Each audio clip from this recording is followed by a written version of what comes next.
नमस्कार दोस्तों, स्वागत है आप सभी लोगों का एक बार फिर से मनोविज्ञान की एक और न्यू क्लास में। तो दोस्तों, आज की इस क्लास में हम लोग सीटेट में पूछे जाने वाले जीन प्याजे से संबंधित टॉप 10 इंपॉर्टेंट क्वेश्चंस को डिस्कस करने वाले हैं। तो चलिए दोस्तों, क्लास को स्टार्ट कर लेते हैं। उससे पहले जो भी बच्चे हमारे चैनल पर नए आए हैं तो वह प्लीज़ चैनल को सब्सक्राइब कर लें और साथ ही में लाइक करें और बेल आइकन को प्रेस कर कॉल के बटन पर सेट कर लें, ताकि आपको दोस्तों जो नेक्स्ट क्लासेस हैं ना उनका नोटिफिकेशन मिलता रहे। और साथ ही में दोस्तों, यदि आप लोगों ने अभी तक जीन प्याजे, वाइगोत्स्की, पावलव और स्किनर के सिद्धांत को नहीं देखा है तो दोस्तों आपको नीचे डिस्क्रिप्शन में प्लेलिस्ट का लिंक मिल जाएगा। तो वहां से जाकर आप सभी लोग उन सभी क्लासेस को भी जरूर से देखें और साथ ही में दोस्तों आपको ऊपर आई बटन में भी लिंक मिल जाएगा। तो चलिए दोस्तों, क्लास को स्टार्ट कर लेते हैं और चलते हैं पहले क्वेश्चन की ओर।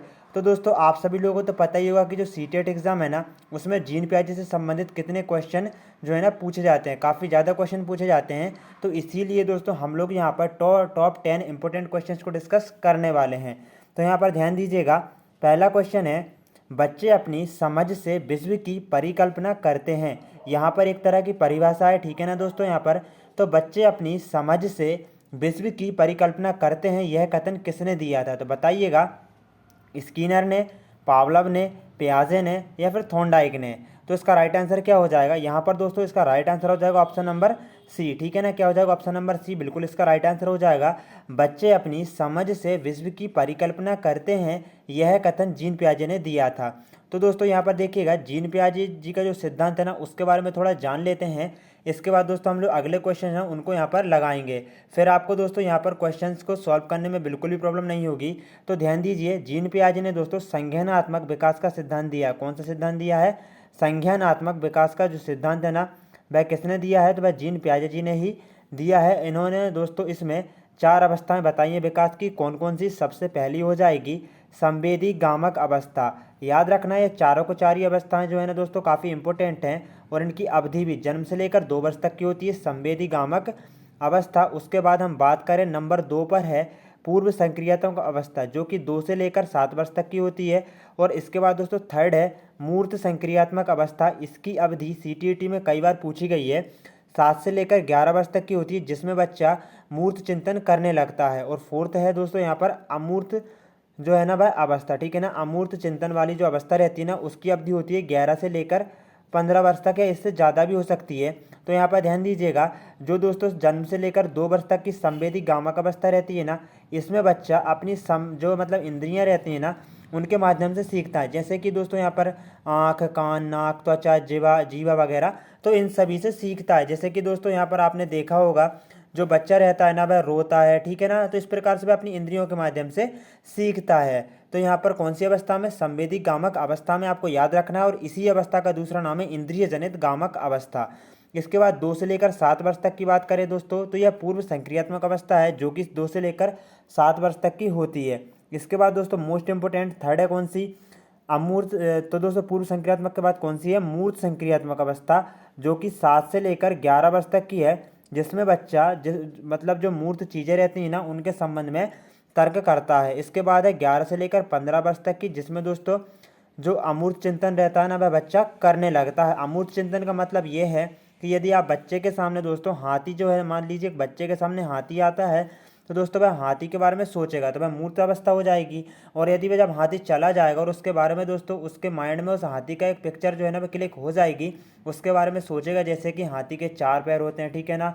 तो इस प्रकार से जो है ना वह जब सोचेगा तो वह अमूर्त चिंतन हो जाएगा। जैसे हाथी के 4 पैर होते हैं, हाथी की सूंड होती है, तो इस प्रकार से वह अमूर्त चिंतन कर रहा होता है। तो दोस्तों आई होप आपको जो है ना जो जीन पियाजे का सिद्धांत है ना दोस्तों शॉर्ट में आपको समझ में आ गया होगा। यदि आप लोगों ने अभी तक फुल जो है ना जीन पियाजे के सिद्धांत को नहीं देखी दोस्तों फुल क्लास को, तो आपको दोस्तों यहाँ पर डिस्क्रिप्शन में प्लेलिस्ट का लिंक मिल जाएगा, तो वहाँ जाकर जरूर से देख लें। आगे देखेंगे, नेक्स्ट क्वेश्चन है, बालकों की सोच अमूर्तता की अपेक्षा मूर्त अनुभवों एवं प्रत्ययों से होती है, यह अवस्था कौन सी है?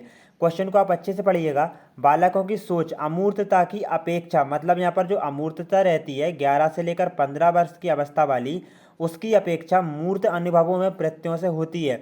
उसकी अपेक्षा मूर्त अनुभव किस में होता है? मूर्त अवस्था में, जो कि 7 से लेकर 11 वर्ष तक की होती है, ठीक है ना। तो उसमें होती है। तो यह अवस्था कौन सी है? तो दोस्तों सिंपल है ना, यह मूर्त अवस्था हो जाएगी। कौन सी अवस्था हो जाएगी? मूर्त अवस्था यहाँ पर हो जाएगी। तो मूर्त अवस्था की अवधि कौन सी रहती है दोस्तों? 7 से लेकर 12 वर्ष तक की होती है। आपको याद रखना है, या 7 से 11 वर्ष तक भी हो सकती है।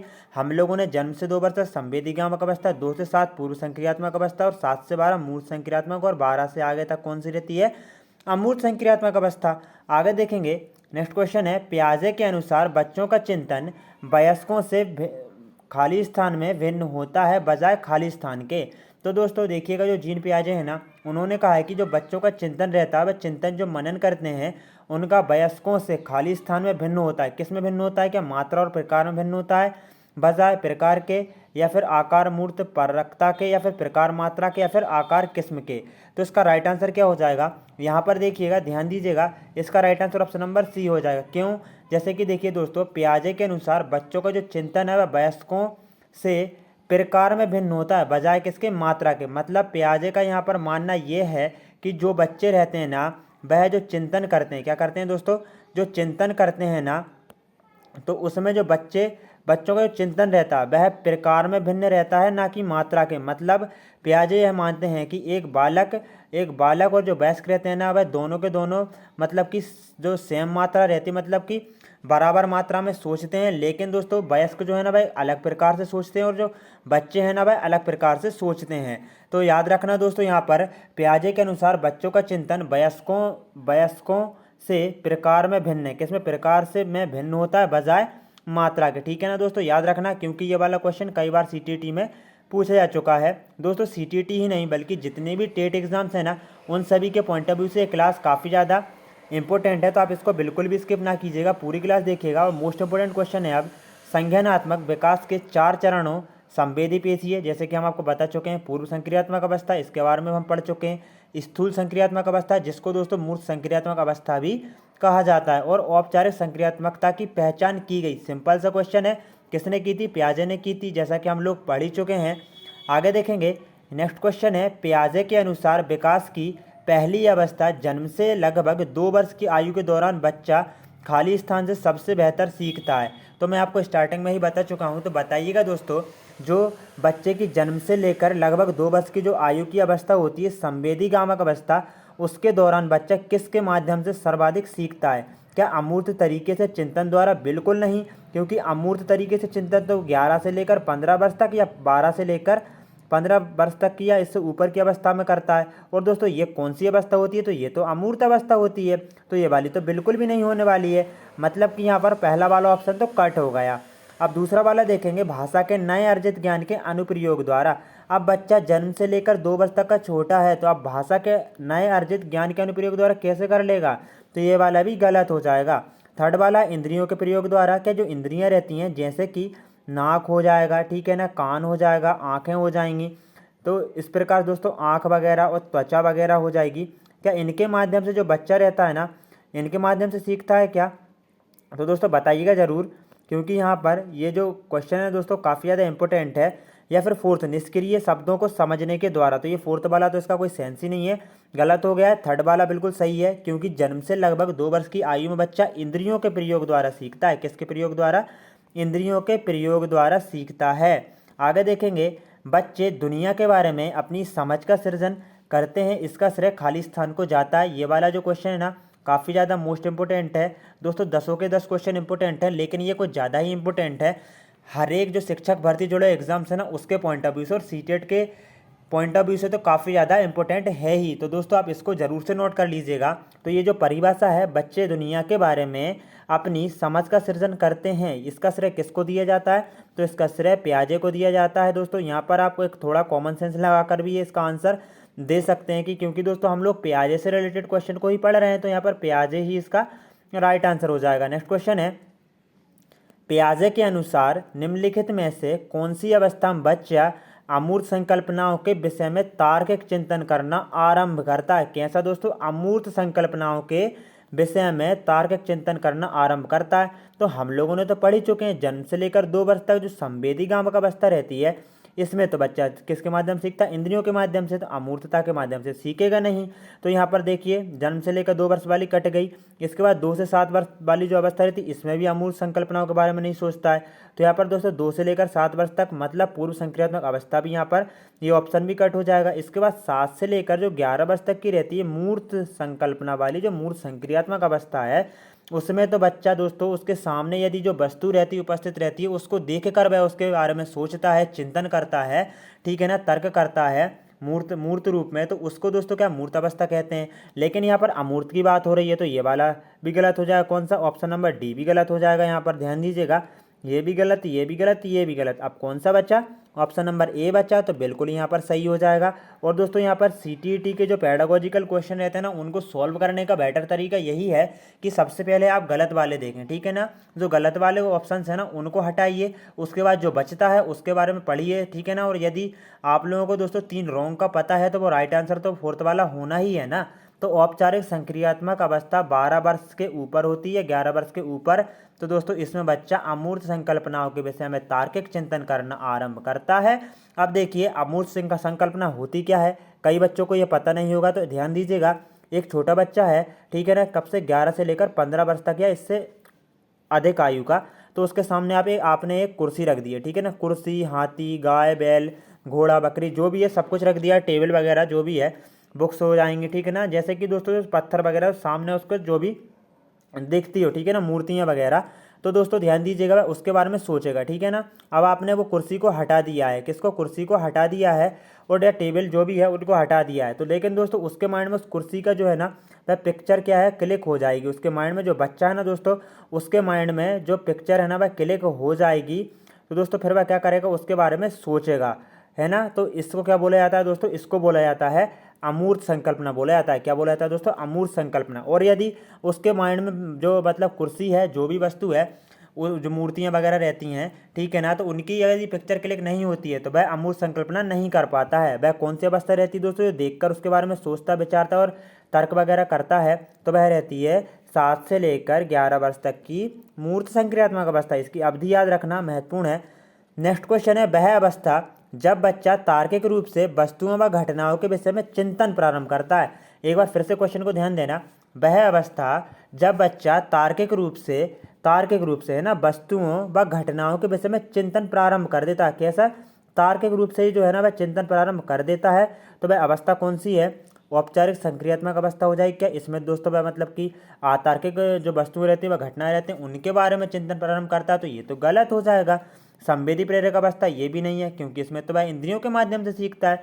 पूर्व संक्रियात्मक अवस्था भी नहीं है, बल्कि ऑप्शन नंबर डी हो जाएगा। मूल संक्रियात्मक अवस्था 7 से लेकर 11 वर्ष तक की अवस्था में बच्चा क्या करता है, तार्किक रूप से वस्तुओं व घटनाओं के विषय में चिंतन प्रारंभ कर देता है। मतलब उसके सामने जो वस्तुएं उपस्थित रहती हैं ना उनके बारे में वह सोच विचार करने लगता है। जैसे कि मान लीजिए उसके सामने कुत्ता ही आ गया, तो वह सोचेगा कि इसके 4 पैर क्यों हैं, हमारे तो 2 पैर हैं। तो इस प्रकार से वह सोच विचार करने लगता है। नेक्स्ट क्वेश्चन है, पियाजे के अनुसार संज्ञानात्मक विकास के किस चरण पर बच्चा वस्तु स्थायित्व को प्रदर्शित करता है। मतलब दोस्तों जो वस्तु रहती है ना वह उसको पहचानने लगता है। यदि आप छुपा देंगे ना तो वह उसको दोस्तों मतलब उसको ढूंढने लगेगा, अपने लक्ष्य की ओर जाने लगेगा। तो देखिए औपचारिक संक्रियात्मक अवस्था ये बिल्कुल नहीं होने वाली, क्योंकि इसमें अतार्किक चिंतन करता है, और ना ही ऑप्शन नंबर डी वाली, क्योंकि इसमें वह मूर्त चिंतन करता है, बल्कि वस्तु स्थायित्व और छोटी अवस्था का है। तो यहाँ पर संवेदी प्रेरक अवस्था या पूर्व संक्रियात्मक अवस्था इसका राइट आंसर होने वाला है। तो जरूर से बताइएगा इसका राइट आंसर क्या हो जाएगा। तो दोस्तों देखिएगा इसका जो राइट आंसर है ना, कभी कभी जो है ना वह ऑप्शन नंबर बी जैसे कि संवेदी प्रेरक अवस्था को बता दिया जाता है, ऑप्शन नंबर सी यहाँ पर पूर्व संक्रियात्मक अवस्था को बता दिया जाता है। लेकिन दोस्तों हमारे पॉइंट ऑफ व्यू से 2 से लेकर 7 वर्ष तक की जो अवस्था रहती है ना, यह बिल्कुल इसका राइट आंसर है। क्योंकि दोस्तों यहाँ पर ऑप्शन नंबर ए जो बी है ना दोस्तों, यहाँ पर संवेदी प्रेरक अवस्था इसको इसलिए बताया जाता है किसी किसी बुक में कि दोस्तों जो 2 वर्ष का जो अंत समय चलता है ना उस टाइम पे बच्चे में वस्तु स्थायित्व के जो गुण रहते हैं ना प्रदर्शित होने लगते हैं। लेकिन दोस्तों इसका राइट आंसर ऑप्शन नंबर यहाँ पर सी भी हो जाएगा। तो मेरे पॉइंट ऑफ व्यू से दोस्तों यहाँ पर इसका ऑप्शन नंबर जो है ना वह सी ही इसका राइट आंसर होगा। लेकिन दोस्तों यहाँ पर ऑप्शन नंबर बी भी इसका राइट आंसर हो जाता है। तो लेकिन दोस्तों अधिकतर जो है ना इसका सी ही होने वाला है, क्योंकि एक बच्चा जो है ना यदि आप वस्तु को छुपा देंगे ना तो वह 2 से लेकर 7 वर्ष तक की अवस्था रहती है, जिसमें बच्चा उसके लक्ष्य की ओर यहाँ पर अग्रसर होता है। तो right answer option number C हो जाएगा। नेक्स्ट क्वेश्चन है, पियाजे ने किस पर प्रयोग किया था। अब ये बहुत बड़ा क्वेश्चन है दोस्तों कि पियाजे जो है ना, इन्होंने प्रयोग किया किस पर किया था। जैसे कि चूहे पर तो स्किनर ने प्रयोग कर दिया, बिल्ली पर दोस्तों थॉर्नडाइक ने प्रयोग कर दिया, कुत्ते पर पावलोव ने प्रयोग करके 1904 में नोबेल पुरस्कार भी जीत लिया, ठीक है ना, मतलब उनको मिला। तो पियाजे ने जो प्रयोग किया था ना, वह अपने बच्चों पर ही किया था। किस पर किया था दोस्तों, अपने बच्चों पर ही प्रयोग किया था, ठीक है ना। तो इसका right answer option number B हो जाएगा। दोस्तों 9th वाला क्वेश्चन एक बार फिर डिस्कस कर लेते हैं। जो ल्यूसेंट की बुक है बाल विकास की, उसमें दोस्तों यहाँ पर जो मतलब पूर्व संक्रियात्मक अवस्था को बताया गया है, लेकिन दोस्तों यहाँ पर इसका जो राइट आंसर रहता है ना, वह ज़्यादातर ऑप्शन नंबर यहाँ पर जो सीटेट है ना, उसने संवेदी प्रेरक अवस्था जन्म से लेकर 2 वर्ष को माना है। तो इसको आप राइट आंसर कर लेना, ठीक है ना दोस्तों। तो दोस्तों हम लोगों ने 10 इंपॉर्टेंट क्वेश्चन को यहाँ पर डिस्कस कर लिए हैं। आपको क्लास कैसी लगी जरूर से बताएं। सभी के सभी क्वेश्चन दोस्तों काफ़ी ज़्यादा इंपॉर्टेंट हैं आने वाले सीटेट के पॉइंट ऑफ व्यू से। और दोस्तों जैसे ही सीटीईटी का नोटिफिकेशन आता है तो सबसे पहले आपको हमारे चैनल पर जो अपडेट मिल जाएगी। तो इसीलिए दोस्तों आप चैनल को सब्सक्राइब जरूर से कर लें। जय हिंद, वंदे मातरम। मिलते हैं एक और न्यू क्लास में।